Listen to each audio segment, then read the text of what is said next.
Okay, let's talk a little bit here today about interpreting bar graphs. Here's a typical bar graph. Notice as you come into the picture here that we have our graph up here. We have some sort of an axis here. Notice it's nicely labeled. All of our spaces in between are evenly spaced. That's very important. Here we have the number of runs, and up here we have the number of runs as the title for our graph. Down here along the bottom, in this case, we've got, notice, categorical data, just different players' names that are on the team. So if we are looking in this situation right here, let me go ahead and get my pen working. Okay, so if we're looking at this problem, the first question here asks a pretty simple one. How many runs did Sarah make? So we come over to the graph. We want to look for where Sarah is on the graph and see how high this bar is. It's fairly straightforward. In this case, we're right here in between the line for 6 and 8, so we're going to go ahead and say that Sarah made 7 runs. Now, the second question here is asking what percentage of the runs did Sarah get? Well, all the information that we have here is the number of runs, nothing about a percentage. Well, what sort of information would we need if we wanted to talk about percentages? Well, we want to compare how many runs Sarah got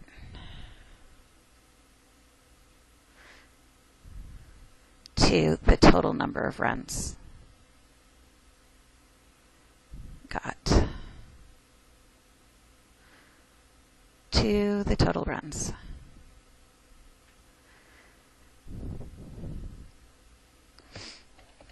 All right, so that brings us to the next question. How many runs were made this season? Once we figure that out, we'll know exactly what number that we can put in right here on the bottom of the fraction that we need to do to find the percentage. Okay, so how do we figure out the total number of runs? Well, each one of these bars marks the number of runs from each player. So the total number of runs is just very simply going to be adding up the height of each of the bars. So it's not immediately obvious, but if we kind of stop for a minute and think about it, we can figure those values out. So in the first bar we had 8. Oops, let's try that again. 8. Tracy went up to 12 up at the top. Doug halfway in between 10 and 12, so we'll say that's 11. Patty was at the 4 line, and Sarah, of course, we already decided had 7 runs. So the total number of runs made this season we just get by adding all these together, 8 plus 12 plus 11 plus 4 plus 7, and when I did that, I got 42.